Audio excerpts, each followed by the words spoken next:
अगर आपको अपना टाइम नहीं पता है, अगर आपको अपना डेट ऑफ बर्थ भी नहीं पता है, तो भी आप फेस रीड करके आप अपनी कुंडली में ग्रहों की स्थिति को पहचान सकते हो। मांगलिक की शादी जो होती है ना, वो मांगलिक से ही हो तो बेटर है, क्योंकि मांगलिक लोग काफी एनर्जेटिक होते हैं, ठीक है। तो ऐसे लोगों की एनर्जी जो नॉन मांगलिक है वो जो होते हैं वो हैंडल नहीं कर पाते। बट कुछ ऐसा है जिसमें मांगलिक की शादी अगर नॉन मांगलिक शादी करे तो भी उनकी मैरिड लाइफ काफी अच्छी चलेगी। आप अनिल कपूर को देख लीजिए, ठीक है, उनको 39 ईयर्स से वो एक ही लेडी के साथ है, मैरिज लाइफ में काफी सक्सेसफुल है, ठीक है। तो इसका एक अच्छा एग्जांपल है कि ऐसे लोगों की शॉर्ट नोज होगी और लॉन्ग चिन होगी। अच्छा। तो ये इंसान बड़े लॉयल रहते हैं। एक्चुअली क्या, जब लोग मेडिटेशन करते हैं ना, तब उनके ध्यान भटकते हैं, लेकिन चरम सीमा इसलिए बोल रही हूँ कि ये त्राटक ऐसा है कि अगर आप इसका निरंतर अभ्यास करें तो आप अपना भूत भविष्य वर्तमान ये तीनों ही देख सकते हैं। अच्छा, बिल्कुल। ऐसे त्राटक से मैंने बहुत लोगों को डिप्रेशन से भी बाहर निकाला है। आप फेस रीडिंग के थ्रू ये भी जान सकते हो कि आपका जो पार्टनर है वो आपके लिए लॉयल रहेगा या नहीं रहेगा।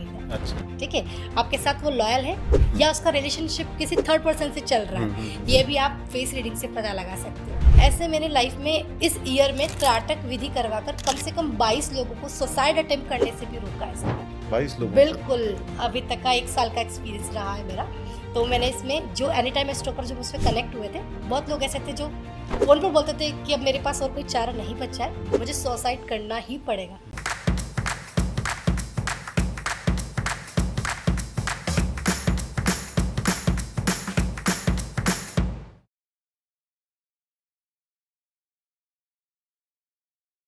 नमस्ते एवरीवन, हरे कृष्णा। स्वागत है आपका द गुड पॉडकास्ट के एक और मज़ेदार एपिसोड में। आज हमारे साथ जुड़ी हैं श्रुति जी। श्रुति जी नमस्कार। नमस्ते सर। श्रुति अमेटा जी हैं, दोस्तों ये चौथी पीढ़ी की एस्ट्रोलॉजर है और अभी हमारी बात हो रही थी तो ये बता रही थी मुझे कि ये पहली महिला एस्ट्रोलॉजर है अपने परिवार में से। ये एस्ट्रोलॉजर तो है ही हैं, साथ ही साथ ये पामिस्ट भी हैं और ये फेस रीडर भी हैं। इन दोनों फील्ड्स में इनकी महारत है। तो श्रुति जी, आपका सफ़र कैसे स्टार्ट हुआ ये? जी सर, देखिए, अगर मैं ऐसा बोलूँ कि मेरी जो एस्ट्रोलॉजी में आने की जर्नी है वो कुछ सालों पहले स्टार्ट हुई है, तो ये पूरी तरह से सही नहीं हो गया, ठीक है। कहते हैं कि नेता जो होते हैं ना, वो बनते नहीं है, वो जन्म लेते हैं, ठीक है। तो ऐसे ही मैंने जो अपनी जर्नी है वो ऐसे स्टार्ट करी कि मेरे जो फादर है वो खुद एक एस्ट्रोलॉजर है, मेरे फादर के फादर यानी मेरे दादाजी वो खुद एक एस्ट्रोलॉजर है, देन उसके फादर, उनके फादर जो है वो भी एक एस्ट्रोलॉजर रहे हैं। तो एस्ट्रोलॉजी की रुचि बचपन से रही आपके मन में? मेरा ये कह सकती हूँ कि मेरा जो जन्म है ना, ये एस्ट्रोलॉजर के बीच में ही हुआ है। ये जो एस्ट्रोलॉजी के जो गुण है वो मुझे विरासत में मिले हुए हैं। अच्छा, ठीक है। मेरे खुद के जो मामा है पंडित श्री दीपक जी, जिन्हें मैं अपना गुरु मानती हूँ, उन्हीं के सानिध्य में रहकर मैंने बचपन से ही एस्ट्रोलॉजी सीखी है। और आप ये देखो कि मैं नक्षत्रों का ज्ञान भी उन्हीं से सीखा है। अच्छा। कुंडली बनाना कैसे कुंडली बनाई जाए, कैसे कुंडली को एनालिसिस किया जाए, तो ये सारी चीज़ें मैंने उनसे ही सीखी है। अच्छा, ठीक है। तो धीरे धीरे मेरी जो रुचि थी वो हस्तरेखा की तरफ बढ़ी। एक्चुअली क्या है, बचपन से मैं बहुत क्यूरियस रही हूँ, है ना। तो ये कि कुंडली तो बनाना सीखा मैंने साथ में, लेकिन मुझे लगा कि और भी कुछ सीखना चाहिए। तो मेरी जो रुचि हस्तरेखा की तरफ बढ़ी, मैंने पाम रीडिंग सीखी। धीरे धीरे जैसे ही मैंने इस फील्ड को, एस्ट्रोलॉजी को अपना प्रोफेशन बनाया, तब मुझे लगा कि मेरे पास ऐसे लोग संपर्क में आए जिनको न तो अपना डेट ऑफ बर्थ पता था, न ही अपना date of time of birth, ठीक है। वो दोनों को ही नहीं पता था, न टाइम पता था, न डेट ऑफ बर्थ पता था। बहुत लोग ऐसे होते थे। कुछ लोग तो ये बताते थे कि हमारा डॉक्यूमेंट में ये है, लेकिन असली में अलग है, जो हमको नहीं पता, ठीक है। तो ऐसी कंडीशन मेरे सामने आई, तब मैं चाहती तो एक प्रश्न कुंडली तैयार करके उनको प्रेडिक्शन दे सकती थी। सही बात है। बट मैं उसमें सेटिस्फाई नहीं आ पाती होती। हाँ, वो 60-40 का रहता है सर। तो वो ये कि मैं उसमें सेटिस्फाई नहीं थी। मैं चाहती थी अपने क्लाइंट को ना बिल्कुल एक्यूरेट प्रेडिक्शन दूं, जो 100% उसके लिए सही हो। तो ये मैं चाहती थी। ये जो मेरा नया सीखने की इच्छा थी, ये मुझे फेस रीडिंग के सफर पर ले आई। मैंने बहुत लोगों के फेस को रीड करना स्टार्ट किया, कुछ रैंडम लोगों को लिया और उनकी कुंडली को, दोनों को साथ में एनालिसिस करना स्टार्ट किया। और मैंने देखा कि कुछ लोगों के जो चेहरे पे समानता थी, उनकी कुंडली में भी वैसी समानता देखने को मिली, है ना। तो ये फेस रीडिंग का प्रोफेशनल कोर्स तो किया ही है आपने? बिल्कुल किया है सर। उसके साथ साथ अपनी रिसर्च भी करी अपनी? बिल्कुल, ये रिसर्च करना स्टार्ट किया। मैं खुद चाहती थी कि मैं खुद अपना कुछ करूं, तो ये रिसर्च करना स्टार्ट किया मैंने। और सर यकीन मानिए कि जो रिजल्ट आए इसके अमेजिंग थे। अच्छा। मैंने ये भी देखा कि जिन लोगों का राउंड फेस होता है हम्म। तो डेफिनेटली उनकी कुंडली में 95% कुंडलियाँ ऐसी होगी जिनके अंदर चंद्रमा 6, 8, 12 भाव में मिलेगा। अच्छा।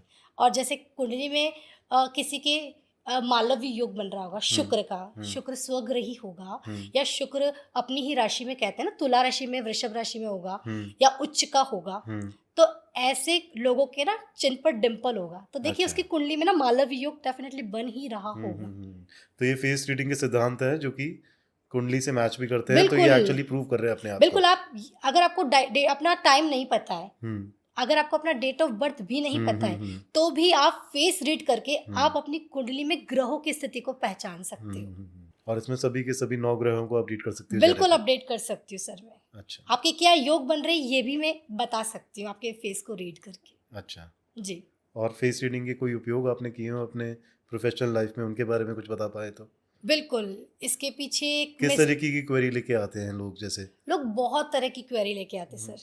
एक क्वेरी नहीं होती है, किसी की लाइफ में फाइनेंशियल प्रॉब्लम होती है, कुछ ऐसे पर्सन भी होते हैं जो बिजनेसमैन होते हैं, उनका बिजनेस चलेगा या नहीं चलेगा। कोई ऐसे पर्सन होते हैं जो अपना ऑफिस खोल कर बैठे हो, वो एम्प्लॉय का सिलेक्शन करने के लिए लेके आते हैं कि मैं एम्प्लॉय ये सेलेक्ट कर रहा हूँ, ये सही होगा कि नहीं होगा, ये मेरा काम करेगा या नहीं करेगा, या मेरे काम छोड़कर बीच में भाग जाएगा। तो ये चीज़ें भी लेकर आते हैं। ये चीज़ आइडेंटिफाई करने के लिए आपको क्या वो वीडियो कॉल कराते हैं उनसे, या फिर आपको इमेज भेजते हैं उनकी, क्या करते हैं? बिल्कुल, आप इसके लिए एनी टाइम एस्ट्रो पर बहुत सारे ऐसे जुड़े हैं वीडियो कॉल पर, या वो अपना चैट पे के थ्रू अपना एक पिक सेंड कर देते हैं, तो जैसे भी वो सेंड करते हैं उसके अकॉर्डिंग में फिर आप फेस रीडिंग करके आपको तुरंत ही बता देते हैं? जी जी तो बिल्कुल। उनको ये ऑकवर्डनेस भी नहीं झेलनी पड़ती कि उससे टाइम ऑफ बर्थ पूछे, उसका सही बताया नहीं बताया, बिल्कुल तो बिल्कुल ये फेस रीडिंग से तुरंत हो जाएगा? जी बिल्कुल हो जाएगा। कॉर्पोरेट के समाधान तो आप देती हैं फिर लोगों को फेस रीडिंग जी। करके, तो I think it's a very good advantage if someone can know कि ये हायर करके मेरे लिए कैसा परफॉर्म करेगा, और बिल्कुल एक फेस रीडिंग के माध्यम से ही हो सकता है, तो बहुत अच्छा विन विन सिचुएशन है सबके लिए। जी पर इसके अलावा भी बहुत सारी प्रॉब्लम्स होती है। रिलेशनशिप्स एक बहुत मेजर प्रॉब्लम है, लॉयल्टी, जी राइट, इनफिडेलिटी, बिल्कुल कलयुग चल ही रहा है, तो अभी दिक्कतें भी चल रही हैं। जी तो फिर ऐसे पार्टनर्स को आइडेंटिफाई करना, उनको सुधारना, ऐसी चीज़ें फेस रीडिंग के थ्रू आप कैसे कर सकती हैं? बिल्कुल। आप फेस रीडिंग के थ्रू ये भी जान सकते हो कि आपका जो पार्टनर है वो आपके लिए लॉयल रहेगा या नहीं रहेगा। अच्छा। ठीक है, आपके साथ वो लॉयल है या उसका रिलेशनशिप किसी थर्ड पर्सन से चल रहा है, ये भी आप फेस रीडिंग से पता लगा सकते हो। ये फेस रीडिंग से पता लगा बिल्कुल सकते पता लगा हो? सकते आपके हैं। एक्सपीरियंसेस में कुछ ऐसे एक्सपीरियंस हुए हैं जहाँ बिल्कुल पे आप? एक्सपीरियंस हुआ है, और मैं आपको इसका एक एग्जांपल भी दे सकती हूँ। आप अनिल कपूर को देख लीजिए, ठीक है, उनको 39 ईयर्स से वो एक ही लेडी के साथ है, मैरिज लाइफ में काफ़ी सक्सेसफुल है। ठीक है, तो इसका एक अच्छा एग्जांपल है कि ऐसे लोगों की शॉर्ट नोज होगी और लॉन्ग चिन होगी। अच्छा। तो ये इंसान बड़े लॉयल रहते हैं। लेकिन जिन लोगों की नोज बाहर की तरफ ज़्यादा निकली हुई होती है और चिन पर क्लैफ्ट हो जाता है, क्लैफ्ट ठीक है ना, क्लैफ्ट होता है सर एक, आप देखेंगे चिन पर क्लैफ्ट होता है, ऐसा कट का जैसा ऐसा साइन दिखाई देता है, बट कट होता नहीं है, वो ऐसे शेप लिया होता है कट का, तो ये क्लैफ्ट होता है। तो आप ये देख लीजिए कि ये लोग लॉयल नहीं है, ठीक है, ये लोग आपको धोखा देंगे ही देंगे। अच्छा। तो ये देख सकते हैं। इनफैक्ट आप कॉर्पोरेट लाइफ में भी हो, आप किसी का इंटरव्यू ले रहे हो, ठीक है, तो आप ये जान सकते हो कि ये आपके लिए सही है पर्सन, इससे आप काम निकलवा सकते हो या नहीं निकलवा सकते हो, या ये आपका काम करेगा या नहीं करेगा। इसके लिए आप उसका एनालिटिकल जोन देखिए। कौन सा जोन?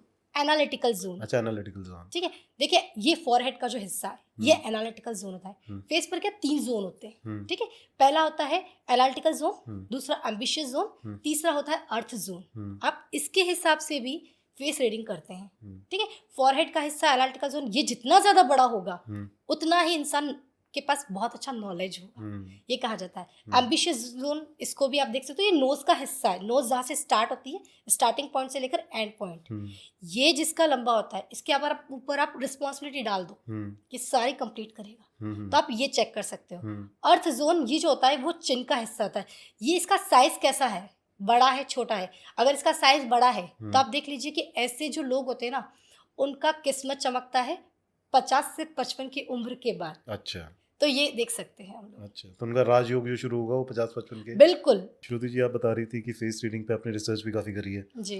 तो रिसर्च के दौरान आपको इसके ओरिजिन्स के बारे में कुछ पता चला कि ये स्टार्ट कहाँ से हुई थी? जी। इनकी कोई पुष्टि वेदों में होती है, कहीं होती है? जी, देखिए बहुत लोग ऐसे बोलते हैं कि ये जो फेस रीडिंग का जो इतिहास है ये 2700 साल पुराना है। अच्छा। और कुछ लोग बोलते हैं कि ये 1720 ईस्वी पूर्व का इतिहास है। लेकिन अच्छा। इसके पीछे जो कहानी है हम्म। वो मैं आपको आज बताती हूँ। हम्म। देखिए ये फेस रीडिंग जो है ना वो सामुद्रिक शास्त्र का एक हिस्सा है, एक छोटा सा अंश सामुद्रिक शास्त्र का है। ठीक है, अब सामुद्रिक शास्त्र क्या है इसके पीछे भी एक स्टोरी है। भगवान श्री हरि विष्णु नाग देवता के नीचे विश्राम कर रहे थे, लेटकर विश्राम कर रहे थे, और समुद्र देवता देख रहे हैं उनके तेज को, उनके रूप को, उनकी सुंदरता को, उनके फेस के ताप को। ठीक है, तो उन्होंने उनके सर के बाल से लेकर पैर के नाखून तक उनको देखा कि कितनी ब्यूटी है इनमें, कितनी सुंदरता है इनके अंदर। तो उन्होंने उसके each and every part body के उसको रिसर्च किया, ऑब्जर्व किया, और उन्होंने सर के बाल से लेकर जो पैर के नाखून तक एक शास्त्र लिख डाला, दैट इज सामुद्रिक शास्त्र। और एक फेस रीडिंग है, उसका एक छोटा सा पार्ट है जो आपके सर के बाल से लेकर आपके गर्दन तक के इस हिस्से को कहा जाता है। तो एक बहुत छोटी चीज है, सामुद्रिक शास्त्र के अंदर से एक छोटा सा अंश उठाया गया है, यही फेस रीडिंग है। और इस सामुद्रिक शास्त्र कब लिखा गया था, कुछ पता है आपको? ये सर इसका ओरिजिन के बारे में? बिल्कुल, ये सर तब की बात है जब श्री हरि विष्णु जब थे, बिल्कुल वो विश्राम कर रहे थे। वो एक ऐसा टाइम था जब ये टाइम आप सतयुग से भी पहले का समझ लीजिए, उससे भी पहले का समझ लीजिए। तो फेस रीडिंग तब से प्रचलित है, आप ये बिल्कुल काफी टाइम पहले से प्रचलित है। और फेस रीडिंग फिर बाकी शरीर तो छोड़ दिया आपने, जो लिखा था उस शास्त्र के अंदर उसकी महत्वता बहुत सारे सर आप क्या बोलेंगे इसमें आपके शरीर के हर एक रोम को इंक्लूड किया जाता है, आपके फिंगर के डिजाइन को इंक्लूड किया जाता है, आपके नाखून कैसे होंगे ये भी किया जाता है, आपके पैरों के नाखून कैसे होंगे, आपकी पैरों की छोटी उंगली, आपका जो थंब है वो कितना झुकेगा। ठीक है, जितना थंब ज्यादा झुकता है वो इंसान आपके साथ कोऑपरेट करेगा, वो एडजस्ट कर लेगा। जिसका नहीं झुकता है वो कभी कोऑपरेट नहीं करेगा। ऐसे बहुत सारी चीजें हैं सर, पूरा बॉडी का पार्ट का एनालिसिस करना ये कुछ ज्यादा ही हो जाएगा सामुद्रिक शास्त्र में। बट मैं जो आपको यहाँ बताना चाह रही हूँ कि फेस से मोटा मोटा पता चल जाता है कि क्या हो रहा है, फेस से मोटा मोटा पता चल जाता है, बिकॉज हमारी जो फेस है उस पर ना बॉडी का हर ऑर्गन जो है वो रिफ्लेक्ट करता है। कभी आपने सोचा है कि आपके ईयर्स जो हैं वो आपकी किडनी से सिमिलर क्यों है ना? तो वैसे ही हमारे चेहरे पर है ना, ये बॉडी का हर ऑर्गन जो होता है वो रिफ्लेक्ट करता है। ठीक है, अगर फेस रीडिंग आती है तो आपको पता है कि आपकी बॉडी का ऑर्गन क्या है, आपको कौन सा प्रॉब्लम भी हो सकता है। ठीक है, फैटी लिवर हो सकता है, आपका फेस रीडिंग देखकर ये भी पता लगा सकते हैं। ठीक है, तो बहुत सारी चीजें ऐसी होती है। अगर फेस रीडिंग आती है तो लाइफ काफी आसान हो जाएगी सर।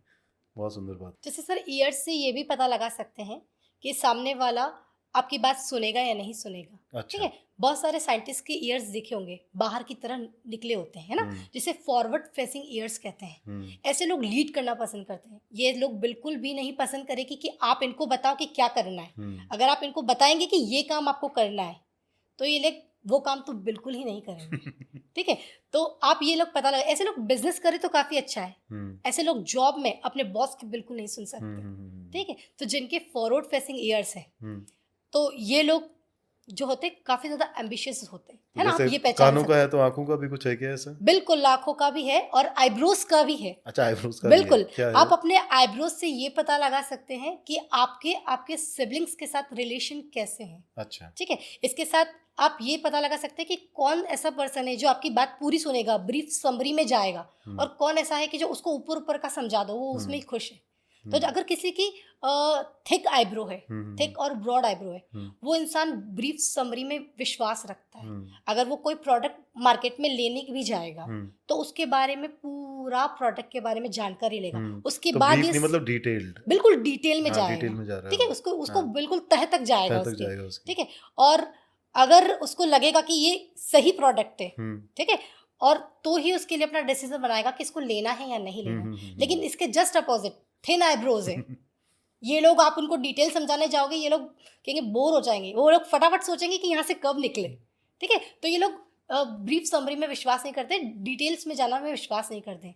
और जिन लोगों की ये जो आईब्रो है ये कटी हुई थी, देखा होगा आपने, स्कैर्स होते हैं, कम बाल होते हैं, कटी हुई थी, आजकल तो फैशन के बारे भी कटवा लेते हैं, तो उस चक्कर में क्या है? बिल्कुल तो इम्पैक्ट होगा उनके ऊपर भी? बिल्कुल इम्पैक्ट होगा। अच्छा। ऐसे लोगों के अपने सिबलिंग्स के साथ रिलेशन खराब होते ही, अच्छा, ये होते ही है। तो इस पर थोड़ा सा देखिए कि अगर आप ये लोग करवाते भी हो तो ये आपके सिबलिंग्स के साथ आपके रिलेशन को खराब करता है। और जिसका नेचुरल उसका देखना वो अलग ही रहेंगे सिबलिंग्स के साथ में। अगर 3 भाई बहन है तो 2 अलग रहेंगे, जिसका कट है स्कार है वो बिल्कुल अलग रहेगा, उसका नेचर बिल्कुल अलग होगा, उसका उसके भाई बहनों के साथ रिलेशन अच्छा नहीं रहता है। आप आइज के कलर्स को ले लो, अगर मैंने अक्सर देखा है कि जिनकी ब्राउन आइज होती है और जिनकी ग्रीन आइज होती है, ऐसे लोगों को मैरिड लाइफ में प्रॉब्लम आती ही आती है। ऐसा नहीं कि ब्लैक आइज वालों को और इनको दूसरी आइज वालों हेजल आइज वालों को नहीं आती, लेकिन ज़्यादातर प्रॉब्लम ग्रीन आइज वालों को और ब्राउन आइज वालों को आती है। ये दिक्कतें आती ही आती हैं। इसमें ना फेस रीडिंग से आप एक चीज़ और पहचान सकते हो कि सामने वाला आपके सीक्रेट को सीक्रेट ही रखेगा या बाहर जाकर किसी को बोल देगा, या आपको इसे कोई बात बता रहे हो उसे ये डोमिनेट करेगा आपको बाद में, या आपको इसको लेकर ब्लैकमेल करेगा, ये भी आप पता लगा सकते हो। किस चीज से पता लगा सकते हो यार? सर उसके तीत से पता लगा सकते हो। उसके तीत को देखकर आप पता लगा सकते हो। देखा होगा कुछ लोगों के जो फ्रंट के जो 2 तीत होते हैं ना, वो बाहर की तरफ निकले होते हैं। तो ऐसे लोग ना अपने स्पाउस को काफी डोमिनेट करते हैं। अच्छा। मैरिड लाइफ में ना तो खुश शांति से जिएंगे ना ही अपने पार्टनर को जीने देंगे। ये सारी प्रॉब्लम अगर आइडेंटिफाई हो भी जाती हैं तो इनके सॉल्यूशंस क्या हैं फिर? बिल्कुल सर, आप एनी टाइम एस2 पर मुझसे कनेक्ट कीजिए, इसके सॉल्यूशन डेफिनेटली मैं आपको दूंगी। अच्छा, वैसे बिल्कुल बिल्कुल। तो ये जो तीत का मैं आपको टॉपिक बता रही हूँ, तो ये तीत होते हैं ना, ये जिनके बाहर होते हैं, ये लोग अपने स्पाउस को धमकाएंगे भी। अच्छा। और ये लोग आपको डोमिनेट भी करेंगे। इनको आप अपने सीक्रेट बिल्कुल मत बताइए। ये थर्ड पर्सन को जाकर आपके सीक्रेट बोलेंगे ही बोलेंगे। तो ये चीज़ होती है सर इसके अंदर। फेस रीडिंग से ये पता लगा सकते हैं। एक चीज़ और है जो काफ़ी कॉमन है अभी आज की स्पेस के अंदर जी। वो ये है कि सब जानना चाहते हैं कि हमारी लव मैरिज हो गई या अरेंज मैरिज जी। तो किसी का चेहरा देख के पता चल सकता है कि इसकी लव मैरिज होने वाली है, अरेंज मैरिज होने वाली है? डेफिनेटली आपको चेहरा देख के किसी की कंपैटिबिलिटी भी पता लगा सकती है। अच्छा, कंपैटिबिलिटी भी बिल्कुल पता लगा सकते हैं। लव मैरिज और अरेंज मैरिज का तो पता लगा ही सकते हैं, लेकिन कंपैटिबिलिटी भी आपको पता लग सकती है ना, उसके लिप्स को देखकर ये आप बता सकते हो। जैसे थिन लिप्स की शादी अगर थिन लिप्स वाले पर्सन से हो, बहुत अच्छी जमेगी। अच्छा। अगर उसकी ब्रॉड लिप्स की वाले से करा दे शादी, तो देखो इश्यूज आएंगे, डेफिनेटली आएंगे। अच्छा। देखिए बहुत लोग ऐसे होते हैं जो लव रिलेशनशिप में होते हैं, लेकिन शादी के बाद उनको प्रॉब्लम्स आती है ना। तो ऐसे कुंडली का जो 5th हाउस होता है जो लव एंड रिलेशनशिप को बताता है ना, तो वो हाउस जब अच्छा रहता है उसमें अच्छे ग्रह रहते हैं, क्योंकि कहते हैं ना कि लव मैरिज में कोई 2 पर्सन आते हैं तो एज अ फ्रेंड होते हैं, बहुत अच्छे दोस्त होते हैं, एक दूसरे को बहुत अच्छे समझते हैं, लेकिन वही उनकी शादी कर दी जाए, ठीक है, तो कुंडली का जो 7वां भाव है वो एक्टिव हो जाता है। एक लड़के की कुंडली के जो ग्रहों का प्रभाव है वो शादी के बाद एक लड़की की कुंडली पे पड़ता है, और सेम वही प्रभाव उस लड़की की कुंडली पड़े, मतलब आपस में एक दूसरे के ग्रहों का प्रभाव शादी के बाद पड़ता है। मतलब जो लोग लव रिलेशनशिप में थे वो लोग सोचते थे कि चलो दिलदार चलो चांद के पार चलो, लेकिन जब ये शादी हो जाती है और फर्स्ट मंथ एनिवर्सरी होती है तो लगता है कि ये रिश्ता चांद तक तो क्या शाम तक भी नहीं चल पाएगा। तो ऐसी चीजें होती है, ठीक है, तो ये इश्यूज आते हैं। अब ऐसा भी होता है कि लव मैरिज में आप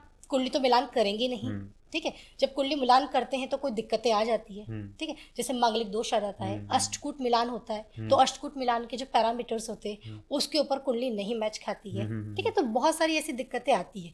तो ऐसा भी होता है कि कुछ मांगलिक है वो नॉन मांगलिक से शादी कर रहे हैं, है ना, तो दिक्कतें तो डेफिनेटली आएगी, ठीक है, लेकिन मांगलिक की शादी जो होती है ना वो मांगलिक से ही हो तो बेटर है, क्योंकि मांगलिक लोग काफ़ी एनर्जेटिक होते हैं, ठीक है, तो ऐसे लोगों की एनर्जी जो नॉन मांगलिक है वो जो होते हैं वो हैंडल नहीं कर पाते। बट कुछ ऐसा है जिसमें मांगलिक की शादी अगर नॉन मांगलिक शादी करे तो भी उनकी मैरिड लाइफ काफ़ी अच्छी चलेगी। वो क्या है? वो ये है कि जैसे कि मान लीजिए कि किसी बॉय है, उसकी कुंडली के 7वें में मंगल बैठा हुआ है, अगर गर्ल की कुंडली के 7वें भाव में शुक्र, शनि, सूर्य, मंगल या गुरु बैठ जाए तो आप ये देख लीजिए कि मांगलिक दोष का परिहार हो जाता है। इसका जीता जागता जो उदाहरण है वो मेरे सामने ही है। मेरे मामा और मेरे मामे की मैरिड लाइफ काफी स्मूथ चल रही है। मेरे मामा मांगलिक है बट मेरी जो मामी है वो मांगलिक नहीं है। तो उनके 7वें भाव में सूर्य बैठा था, मेरे मामा की कुंडली के 7वें भाव में मंगल है, तो वो मांगलिक होते हैं, लेकिन मेरी मामी मांगलिक नहीं होने की वजह से, सूर्य के 7वें भाव में बैठने की वजह से, तो ये मांगलिक दोष का परिहार हो गया है। तो ऐसे केसेस में फिर उसका निवारण करने की कोई आवश्यकता नहीं है? जी, उसका निवारण करने की आवश्यकता नहीं है, क्योंकि प्रॉब्लम ही नहीं है। बिल्कुल बिल्कुल। लेकिन क्या होता है सर कि कितनी बार ऐसा होता है कि ऐसे ग्रह ना बैठे तो ये होता है, ऐसी बात सही है बिल्कुल ये, ऐसा हाँ, होता हाँ, ही है, ना बैठे तो हम्म, तब क्या किया जाए। हम्म, हमारे शास्त्रों में भी ना गंधर्व विवाह की एक पद्धति दी गई है। हम्म, जब अभी तो इसे लव मैरिज बोलते हैं, लेकिन जब पुराने टाइम पे जब दुष्यंत ने शकुंतला से विवाह किया था, ऐसे गंधर्व विवाह था, ठीक है, लव मैरिज थी। तो हमारे शास्त्रों में भी ऐसी विधि दी गई है कि अगर आपकी कुंडली मैच नहीं करती है, ठीक है, तो भी इसका निवारण हो जाएगा। अगर मंगल दोष बन रहा है तो ये जो वैदिक विधियां हैं उसके द्वारा भी हम इसका निवारण कर सकते हैं। तो वैदिक विधियों के अंदर पूजा ही आती है इसके अंदर मेन, तो कि गंधर्व विवाह पूजा ही होती है मेरे ख्याल से। देखिए, गंधर्व विवाह पूजा भी होती है और कुछ ऐसी रेमेडीज भी होती है जिसे आप खुद करके अच्छा उनको कंट्रोल कर हाँ सकते हैं बिल्कुल कर सिचुएशन सकते हैं। इसमें आप छोटी मोटी चीजें देखिए, किसी लोगों की कुंडली में द्विपत्नी योग होता है, 2 विवाह होते हैं, है ना। तो ऐसे में लोग एस्ट्रोलॉजर सजेस्ट करते हैं कि आप है ना खिचड़ी विवाह कर लो, या किसी लड़की की कुंडली में तो कुंभ विवाह कर लो, है ना। तो ये चीजें देते हैं। इसके अलावा भी और भी बहुत सारी ऐसी रेमेडीज होती हैं जिसे हम अप्लाई कर सकते हैं। पर वो पर्सन टू पर्सन डिपेंड करेगा कि हाँ, किसकी कैसी बिल्कुल स्थिति है, ग्रहों की कैसी स्थिति है उनकी कुंडली ये में, बहुत जरूरी चेहरा है। क्या बता रहा है बिल्कुल, उनका, चेहरा क्या बता रहा है उसका, उसके बाद ये डिसीजन ले जी पाएंगे आप। बिल्कुल बिल्कुल। चलिए अच्छी बात। श्रुति जी, आपने इतनी मजेदार बातें बताई फेस रीडिंग को लेकर के, जी कोई यूजर स्टोरी भी है क्या आपके पास जिससे पता चले कि कैसे फेस रीडिंग आपने अप्लाई करी बिल्कुल किसी सर। यूजर की जीवन को सुधारने के हिसाब से? जी, मैंने एनी टाइम एस्ट्रो पर ही ये स्टोरी जो है मैं आपको बताना चाहती हूँ कि ये स्टोरी मुझे एनी टाइम एस्ट्रो पर ही मिली। वीडियो कॉल के थ्रू जो मेरे साथ जुड़े थे क्लाइंट, किसी ने उन्हें रेफरेंस दिया था, वीडियो कॉल के थ्रू एनी टाइम एस्ट्रो पर जुड़े थे। वो एक लेडी थी, काफ़ी परेशान थी, उसके साथ में उसका जो देवर था, मतलब ब्रदर इन लॉ था, वो दोनों ही वीडियो कॉल पे जुड़े थे। प्रॉब्लम ये थी कि उन्होंने मुझे ये बताया कि उसका जो 7 साल का बेटा है वो आईसीयू में एडमिट है। 15 दिन हो गए उसे, वो आईसीयू में है। तो उसकी जो कंडीशन है उसमें कोई सुधार नहीं देखने को मिल रहा है। तो उन्होंने अपने लोकल एस्ट्रोलॉजर से पूछा कि क्या किया जाए। तब उन्होंने उसे ये बताया कि आप एक काम करो, महामृत्युंजय के जो 1.25 लाख जाप है आप वो कर लो, और जब तक ये जाप चलते हैं तब आप अपने घर में एक अखंड ज्योत का दीपक लगा लो। 1.25 लाख जाप जब तक कंप्लीट ना हो ये दीपक बुझना नहीं चाहिए। तो उन्होंने ये सजेस्ट उनको किया। तब उसने बोला कि ठीक है, हमारे घर में आंगन है बहुत बड़ा, उसमें आंगन में ही शिव मंदिर है, तो हम क्यों ना यहाँ पर ही पंडितों को बिठाएं और यहाँ पर ये 1.25 लाख जाप कंप्लीट करें, अखंड दीप यहीं पर लगा लेते हैं। काफी सेफ मंदिर था, कहीं हवा से बुझने का डर ऐसा कुछ दीपक को था नहीं। ठीक है, तो उन्होंने वहीं पर स्टार्ट किया। फर्स्ट डे हुआ, आराम से जाप हुए कुछ। देन दूसरा दिन जब होता है, बारी बारी से उनकी फैमिली के जो भी मेंबर थे वो उस दीपक का रात को जग जग कर भी उस दीपक को देखते थे हर 2-2 घंटे में कि ये बुझ नहीं गया हो, या उसमें जो घी की क्वांटिटी है वो प्रॉपर हो। ठीक है, तो वो देखा करते थे उसको। तो उसने मुझे ये बताया कि प्रॉब्लम असली में ये है कि जब भी दूसरे दिन जब पंडित जाप के लिए बैठे तो वो दीपक उनको बुझा हुआ मिला।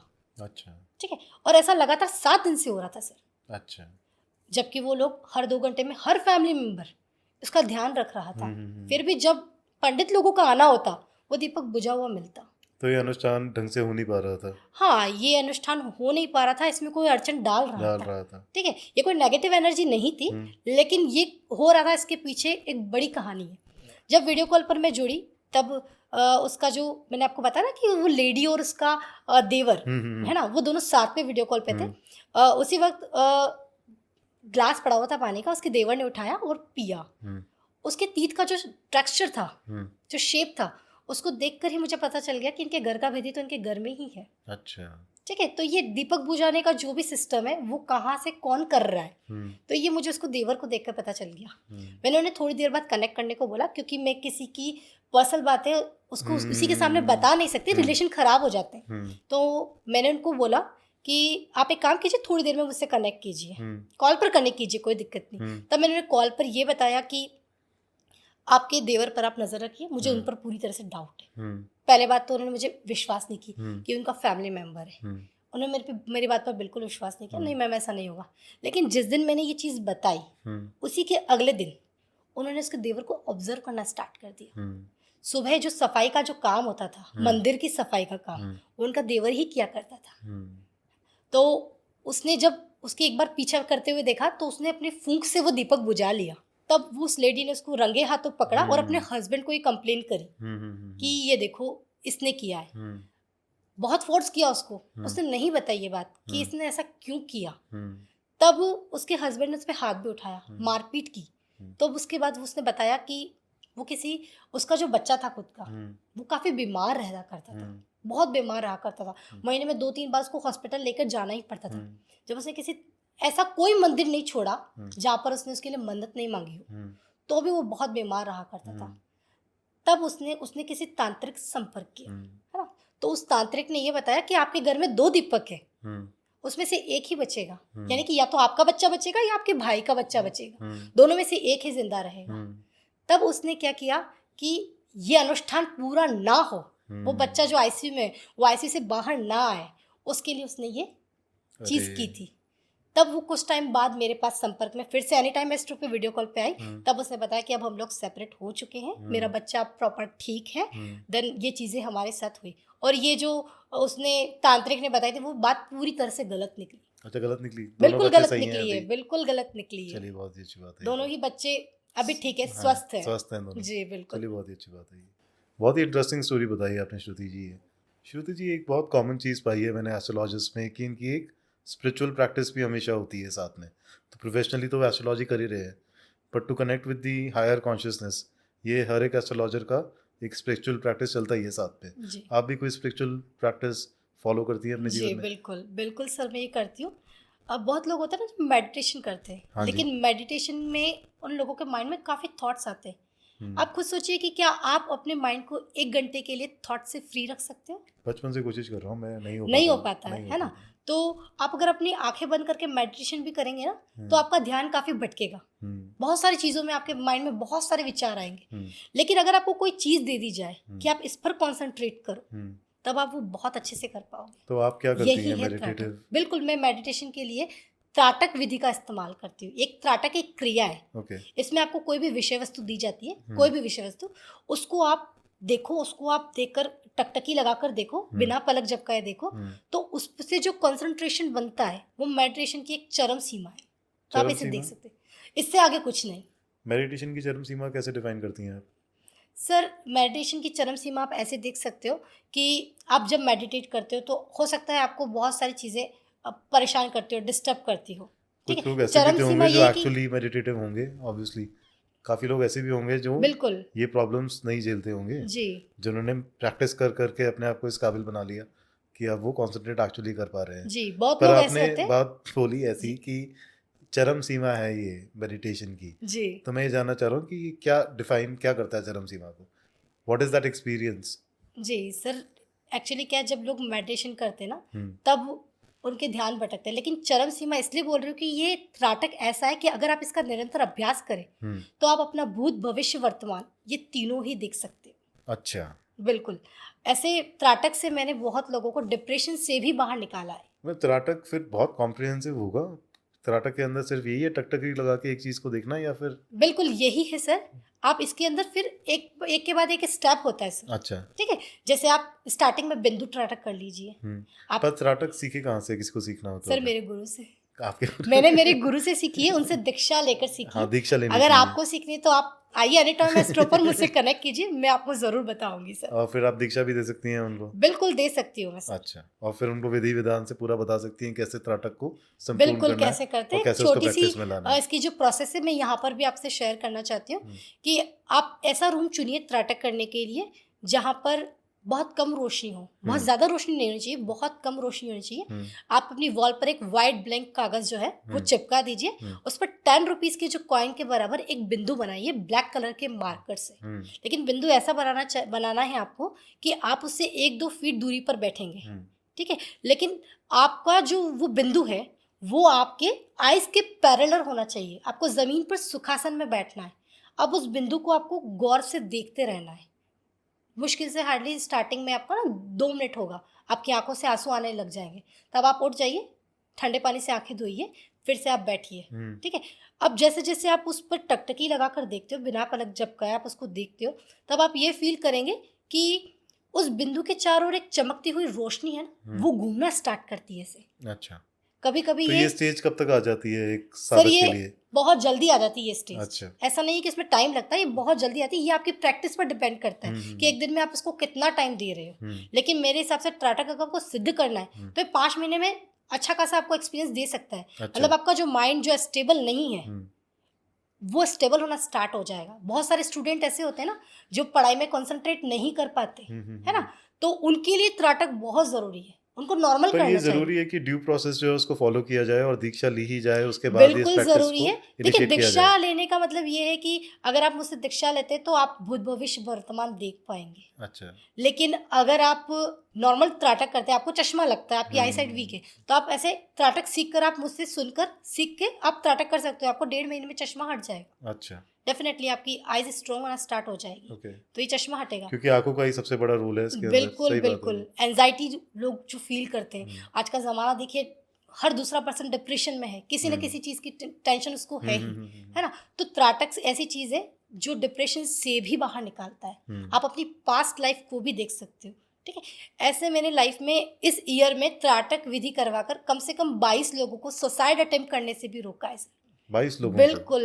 अभी तक का 1 साल का एक्सपीरियंस रहा है मेरा।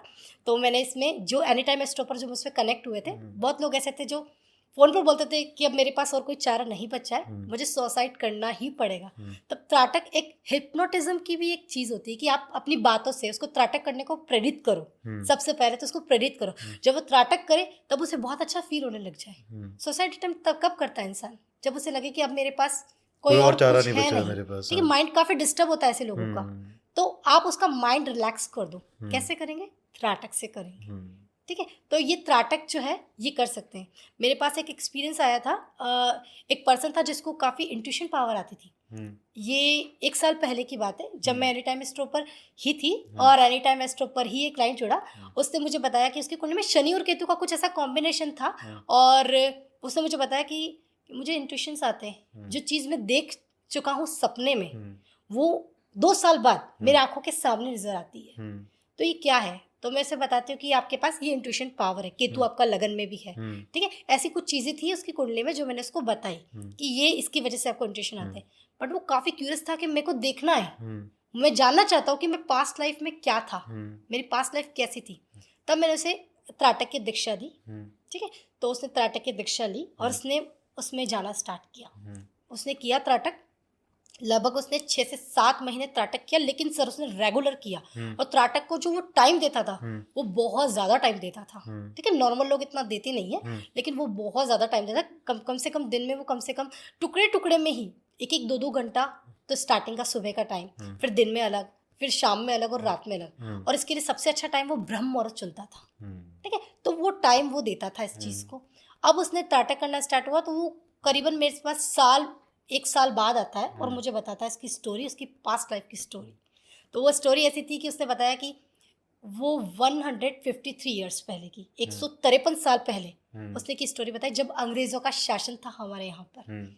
उसने बताया कि उसका जन्म था, वो पंजाब और लुधियाना में रहता था। पंजाब का एक शहर है लुधियाना, वहाँ पर वो रहता था। और उसकी एक बीवी थी, उसका नाम भी बताया उसने, उसका पास्ट लाइफ का नाम बताया, उसकी बीवी का नाम बताया। उसने ये भी बताया उसके 3 बच्चे थे, ठीक है, ये बताया। और वो किसी एक ब्रांड के जो कपड़े था उसका व्यापारी था, ठीक है, उसने बताया। फिर एक टाइम पे उसकी एज हुई, उसने डिसाइड किया कि मैं अब सप्तऋषि घाट जो हरिद्वार पर है वहाँ पर रहूँगा। और वो वहाँ चला गया अपने बीवी बच्चों को छोड़कर। वो वहाँ सप्तऋषि घाट में रहने लगा। जब वो वहाँ रहने लगा तब उसने पार्थिव शिवलिंग बनाया, वहाँ पर वो पूजा पाठ करता था। उसने एक टाइम खाना स्टार्ट किया, वो सिर्फ एक टाइम खाना खाता था। उसके बाद उसने मुझे बताया कि 80 की उम्र मेरी हुई और मैंने वहीं पर अपना देह छोड़ दी, प्राण त्याग दिए, मेरी डेथ हो गई। और फिर उसने मुझे बताया कि ऐसा ऐसा हुआ, देवों ने मुझे पास में रखा इतने टाइम तक, ये सारी चीज़ें हुई। बट काफ़ी इंटरेस्टिंग चीज़ ये थी कि जिस ब्रांड का उसने मुझे नाम बताया था कपड़ों का, वो ब्रांड आज भी चल रहा है। अच्छा, आज भी चल रहा है? बिल्कुल चल रहा है। आपको याद है उसका नाम क्या है? बिल्कुल याद है, बट मैं अपनी क्लाइंट्स की जो डिटेल है वो काफ़ी कॉन्फिडेंशियल रखती हूँ, तो वो मैं आपको यहाँ पर शेयर नहीं कर सकती। कोई बात नहीं, अच्छी बात है। काफ़ी इंटरेस्टिंग है त्राटक वैसे ओवरऑल। तो इसमें दीक्षा लेने के बाद प्रैक्टिस करें। बिल्कुल, आप ऐसे भी प्रैक्टिस कर सकते हैं, लेकिन आपको और कुछ अपने बारे में जानना है पास्ट लाइफ से रिलेटेड, तो इसके लिए आपको दीक्षा लेनी होगी। ठीक है, तो टाइम ट्रैवलिंग के लिए अगर आंखें मजबूत करनी है तो ऐसे ही कर लो, बिल्कुल टाइम आपको ट्रैवल करना है तो फिर आप टाइम दीक्षा ट्रैवल लेके करें तो आपको आना ही पड़ेगा मेरे आना ही पास सर। पड़ेगा। एनी टाइम एस्ट्रो पर कनेक्ट करना ही पड़ेगा सर। मैं अपने दर्शकों को बता दूं, श्रुति जी एनी टाइम एस्ट्रो पे अवेलेबल हैं, चैट के माध्यम से, कॉल के माध्यम से और वीडियो कॉल के माध्यम से भी भी। जी फेस रीडिंग के लिए वीडियो कॉल ही चलेगा। बिल्कुल श्रुति जी, एक और बहुत कॉमन टॉपिक है जो आजकल काफ़ी चर्चा में है, वो है नज़र लगना। राइट, नज़र लगना क्या वाकई होता है? इसके भी क्या कोई प्लानिटरी एफिलिएशंस है? कोई प्लानट की दशा ऐसी बैठ गई तो उसको नज़र ज़्यादा लगेगी, तो इसके राज क्या है? बिल्कुल सर, नज़र लगना डेफिनेटली होता है। और आप ऐसा मत सोचिए कि नज़र लगना नहीं होता है, ये एक भ्रम है, लेकिन नज़र लगना होता है। अगर किसी की कुंडली में शनि के साथ में राहु या फिर केतु का कॉम्बिनेशन बन जाए, यानी कि शनि राहु साथ में हो जाए या शनि केतु साथ में हो जाए, ठीक है, या फिर गोचर में ये प्लैनेट्स साथ में हो, तो नज़र लगती है। कितनी बार ऐसा भी होता है कि नेगेटिव जो एनर्जी होती है ना, वो आपकी बॉडी से पास हो जाती है। ओके, ठीक है, ये चीज़ होती है। तो नज़र लगना एग्जैक्टली है क्या कि एनर्जी, नेगेटिव एनर्जी आपको इन्फ्लुएंस कर रही है? बिल्कुल बिल्कुल। अगर आपने कोई अच्छी चीज़ पहनी है, अच्छा ब्रांड का कपड़ा पहना है, सामने वाले को आप अट्रैक्ट कर रहे हो, आप एक अट्रैक्शन पॉइंट बन चुके हो, ठीक है, तो आपको डेफिनेटली नज़र लगेगी। सबकी बॉडी की अलग अलग एनर्जी होती है। कोई पॉजिटिव एनर्जी के साथ होता है, सकारात्मक ऊर्जा जिसको बोलते हैं, लेकिन किसी की नकारात्मक ऊर्जा है। कोई किस नज़र से देखता है आपको, कोई जलस की फीलिंग के साथ देखता है, किसी को आपकी चीज़ इतनी पसंद आ रही है कि वो बहुत गौर करके बहुत देर तक आपकी इस चीज़ को देख रहा है, तो डेफिनेटली आपको नज़र लगेगी। तो इसका इलाज क्या है? नज़र से बचने का क्या तरीका सर, है? इसके बहुत सारे इलाज है, ऐसा नहीं कि इसका एक इलाज है, इसका एक छोटे से लेकर एक बड़ा सा इलाज है, ये भी मैं आपको बता सकती हूँ। जैसे कि एक सबसे अच्छा इलाज मैं इसको बताऊंगी, फिटकरी, जो आमतौर पर घर पे मिल जाती है, सबके घरों में फिटकरी मिल जाएगी। आप फिटकरी लीजिए, अपने सर के ऊपर से घुमाइए 7 टाइम एंटी क्लॉकवाइज, और आप उसे गर्म तवे के ऊपर डाल दीजिए। वो जैसे जैसे फिटकरी फटना स्टार्ट होती है, फूटना स्टार्ट होती है, एकदम फटती है वो, वैसे वैसे आपकी नज़र कटना स्टार्ट होगी। तो ये एक अच्छी रेमेडी है। इसके साथ ही खुद ही कर सकता है आदमी? जी, खुद ही कर सकता है इसको आदमी? बिल्कुल खुद कर सकते हैं। एंटी क्लॉकवाइज घुमाओ, बिल्कुल, आप उठाइए हाथ में फिटकरी, 7 टाइम अपने सर से एंटी क्लॉकवाइज घुमाइए, अच्छे गर्म तवे पर उसको आप रख दीजिए, वो फटना स्टार्ट होगी। कहते हैं जैसे जैसे वो फटती है ना, वैसे नजर आपकी कटती है। राई और नमक एक बहुत कॉमन है, आप इसको ले लीजिए। पर लोग क्या करते हैं ना, राई नमक का सही से इस्तेमाल नहीं कर पाते। लोग राई नमक को सर से घुमाएंगे और उसको वॉशरूम में डालकर आ जाएंगे। बट इसका सबसे अच्छा तरीका मैं आपको बताती हूँ। अगर आपको बहुत तेज नज़र लगे तो आप राई नमक अपने हाथों में लीजिए, मुट्ठी में लीजिए, और उसे अपने सर से वैसे ही एंटी क्लॉकवाइज 7 टाइम घुमाइए। अब उसे आप क्या कीजिए कि वॉश बेसिन जो आपका होता है, यानी पानी झरता हुआ पानी होना चाहिए, ठीक है, उसके नीचे आप रखिए और उस पर नल चला दीजिए उसका, ठीक है। तो जैसे वो जरेगा वैसे आपकी नज़र जरेगी। तो ये ऐसे निकाल सकते हैं नज़र, ठीक है। और इसके साथ में एक छोटा सा रेमेडी जो कोई भी कहीं भी कर सकता है, ठीक है, अगर आप बाहर भी हो तो कर सकते हैं। एक पानी का ग्लास तो आपके पास अवेलेबल होगा, ठीक है, आप उसको लीजिए, अपने सर से एंटी क्लॉकवाइज घुमाइए और वॉशरूम में जाकर डाल दीजिए। ऐसी जगह डालिए जहाँ पर किसी का पैर न पड़े, है ना। आप चाहे तो सिंक में डाल दीजिए या वॉशरूम में डाल दीजिए, किसी भी गंदी जगह डाल दीजिए उसे, ये भी आप कर सकते हो। इसके साथ एक बड़ा इंटरेस्टिंग है जो मेरी मम्मी मेरे लिए क्या करती थी, मुझे काफ़ी नज़र लगा करती थी, अभी भी लगती है, बट अब मैं खुद को प्रोटेक्ट कर सकती हूँ, ठीक है। तो वो ऐसे करती थी, सूखी लाल मिर्च वो लेती थी 2.5, लेकिन उसके पीछे जो कैप का हिस्सा होता है वो होना चाहिए, हाफ में भी कैप का हिस्सा होना चाहिए, वो लेती थी वो। और उसके बाद वो लेती थी नमक, सर के कुछ बाल, किसी के भी सर के होंगे चलेगा, ऐसे पर्टिकुलर नहीं कि मेरी नज़र लगी तो मेरे ही सर के बाल चाहिए। और संध्या के समय जो आपकी दहलीज पर जो मिट्टी इकट्ठी होती है, आप वो ले लीजिए। पुराने ज़माने में लोग होते ना, आटा चक्की जो गट्टी होती थी, जैसे दाल को ऐसे किया जाता था, है ना, उसके नीचे की थोड़ी सी मिट्टी ले लीजिए, और जहाँ 3 रास्ते होते ना, जहाँ 3 रास्ते होते वहाँ की मिट्टी, ये सारा एक अच्छा सा पैकेज बन जाएगा।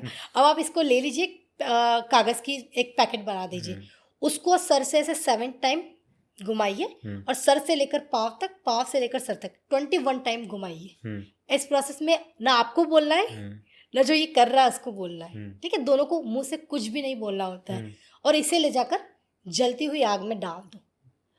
यूजुअली क्या होता है कि जब मिर्ची जलती है ना सर, तो एक बहुत अजीब सी स्मेल आती है और खांसी चलने लग जाती है। धसका सा लगता है, बिल्कुल बिल्कुल। लेकिन जब आपको नज़र लगी होगी तो खांसी नहीं चलेगी। अच्छा, उसमें बिल्कुल स्मेल नहीं आएगी। तो अगर धसका नहीं आए, उस मिर्ची को जलना नहीं बिल्कुल पाए, बिल्कुल, तो आप ये मान लो कि आपको नज़र थी जो बहुत खत्म हो बुरी गई। नज़र लगी आपको। अच्छा। और जैसे जैसे वो मिर्च चलेगी हम्म। आपकी नज़र जो है वो जलना स्टार्ट हो जाती है, वो हटना स्टार्ट हो जाती है। एक सुना होगा कि बहुत बच्चे होते हैं उनको भी नज़र लग जाती है। बच्चा खेल रहा है, कूद रहा है, इसको बहुत लोग ऑब्जर्व कर रहे हैं, नज़र लग जाती है। सबसे अच्छी रेमेडी बच्चों के लिए बताशे लीजिए 5 बताशे, समझते हैं ना, वाइट कलर का व्हाइट बताशा कलर के होता चीनी के है। बताशे बिल्कुल होते हैं, बिल्कुल, वो बताशे लीजिए आप, बच्चे के सर से घुमाइए और आप उसे चौराहे पर डालकर आ जाइए, बच्चे की नज़र एकदम उतर जाएगी। इसके साथ ही बहुत सारी माओं की शिकायत होती है कि मेरा बच्चा खाता कुछ नहीं है ना, किसी 4 लोगों के सामने उसे खिला दिया तो दूसरे दिन बच्चा खाना ही बंद कर देता है ना। तो जो फूड आपने उसके लिए बनाया है खाने के लिए, वो आप उसके सर से उतारिए, सर से घुमाइए एंटी क्लॉकवाइज, और आप उसे जहाँ पर 3 रास्ते होते हैं वहाँ पर छोड़ के आ जाए, बच्चा तुरंत आपका खाना स्टार्ट कर देगा। अच्छा। बिल्कुल ये होगा। और बहुत लोग होते हैं ना जो बैंगल्स पहनते हैं या किसी के पर्टिकुलरली किसी बॉडी के पार्ट पर नज़र लग जाती है, ठीक है, किसी की आइज़ को नज़र लग जाती है, सूजन हो जाती है, ठीक है, ये ऐसा होता है। कोई ब्राइड है, उसने बैंगल्स पहना है, चूड़ा पहना है शादी का, तो उसके हाथ रैशेस होना स्टार्ट होते हैं, हाथों पे हाथ खराब होना स्टार्ट हो जाते हैं, तो ये ऐसी नज़र लगती है। तब इसके लिए एक रामबाण वाली रेमेडी है जो आज तक शायद आपको किसी ने भी नहीं बताई होगी, वो मैं आपको बताती हूँ। आप एक काम कीजिए, शुद्ध लोहा होना चाहिए, शुद्ध लोहे की एक चूड़ी बनवा कर लाइए। उस शुद्ध लोहे की चूड़ी को आप शनिवार के दिन काजल से उसकी पूजा कीजिए, मतलब उस पर काजल लगाकर उसकी पूजा करनी है। क्या प्रोसेस है वो मैं आपको बताऊंगी जब आप मुझसे कनेक्ट करेंगे एनी टाइम एस्ट्रो पर। उसकी पूजा करनी है आपको, और उसको अगर आप धारण कर लें तो आपकी कैसी भी नज़र है वो निकल जाएगी। अगर आपको हाथ को नज़र है तो आप उस बैंगल को हाथ में पहन लें, और अगर आपको कहीं किसी भी बॉडी पार्ट पे नज़र लगी है, ठीक है, तो वो शुद्ध लोहे की कोई भी चीज़ आप बनवा लो और उसे आप अपने उस बॉडी पार्ट से टच कर लो। अगर आँख को सूजन है तो आप आँख से टच करवा लो, ठीक है। किसी भी बॉडी पार्ट्स पे आपको दिक्कत है तो उसे टच करवा लो, तुरंत नज़र निकल जाएगी, आपको तुरंत रिलीफ मिलेगा। अरे वाह, बिल्कुल। इसके अंदर कोई परमानेंट इलाज भी है क्या, जैसे ये चूड़ी वाला बताया आपने, इसके अलावा और भी कोई ऐसी चीज़ें हैं जो परमानेंटली नज़र दोष से आपको बचा के रखें या एक लंबे समय तक आपको बचा के रखें? जी बिल्कुल, इसके लिए मैं आपको एक बहुत अच्छी रेमेडी बताती हूँ जो मैं अपने क्लाइंट्स को भी अक्सर सजेस्ट करती हूँ। इसके लिए आप एक काम कर सकते हो, एक नारियल ले लीजिए, ठीक है। कहते हैं ना किसी के घर को भी नज़र लग जाती है ना, घर में कुछ भी चीज़ें अच्छे से नहीं हो पाती है, घर के फैमिली मेम्बर को एक से अधिक लोगों को नज़र लग जाए, तब क्या करना चाहिए? तब आप नारियल ले लो, जटा वाला जो पूजा में काम आता है, वो जटा वाला नारियल ले लो। फैमिली मेम्बर जितने भी हैं इंक्लूडिंग आप, सबके सर के ऊपर से वो नारियल एंटी क्लॉकवाइज 7 टाइम आपको घुमाना है। देन उसके बाद आप अपने घर के सामने आ जाओ, घर के मेन गेट के सामने भी आप उसे ऐसे 7 टाइम एंटी क्लॉकवाइज उसे घुमाओ। देन उसके बाद एक ब्लैक कलर का धागा, ठीक है, आपको मिल जाता है जो नज़र के लिए स्पेशली बांधा जाता है, वो धागा उसके ऊपर ऐसे लपेटना है, जैसे नारियल है उसके ऊपर ऐसे लपेटे उसको, वो नारियल जो है सिर्फ लपेटना है उस धागे को, उसको नॉट नहीं लगाना है। 7 टाइम उसको आप चेक करोगे, 1 2 3 4 5 6 7 ऐसे उसको लपेटना है उसको। अब लपेटने के बाद उसको ले जाए, पूरे रास्ते आपको किसी से बात नहीं करनी है, और उसको ले जाना कहाँ है? हनुमान मंदिर। हनुमान मंदिर के सामने उसे ले जाकर रख दो और पीछे मुड़ के बिल्कुल मत देखो। आपके घर की जितनी भी नज़र है, फैमिली मेम्बर की कितनी भी नज़र है, वो सब उस नारियल में आ जाएगी, प्रोटेक्ट हो जाओगे, अब आपको नज़र नहीं लगेगी। अच्छा, डेफिनेटली ये सब होता है। बहुत ही सुंदर ज्योति जी, बहुत धन्यवाद आपका, आके जुड़ी हमारे साथ और इतनी अच्छी बातें बताई आपने नज़र दोष से बचाने के लिए, और फेस रीडिंग के बारे में इतना कुछ बताया आपने, बहुत धन्यवाद आपका। Thank you so much. दर्शकों बहुत धन्यवाद आपका भी, आपने हमें समय दिया, हमारे साथ जुड़े। एक चीज़ और, अगर आप श्रुति जी से जुड़ना चाहते हैं तो एनी टाइम एस्ट्रो का डाउनलोड URL आपको हमारे डिस्क्रिप्शन में मिल जाएगा। धन्यवाद एक बार फिर से, हरे कृष्णा।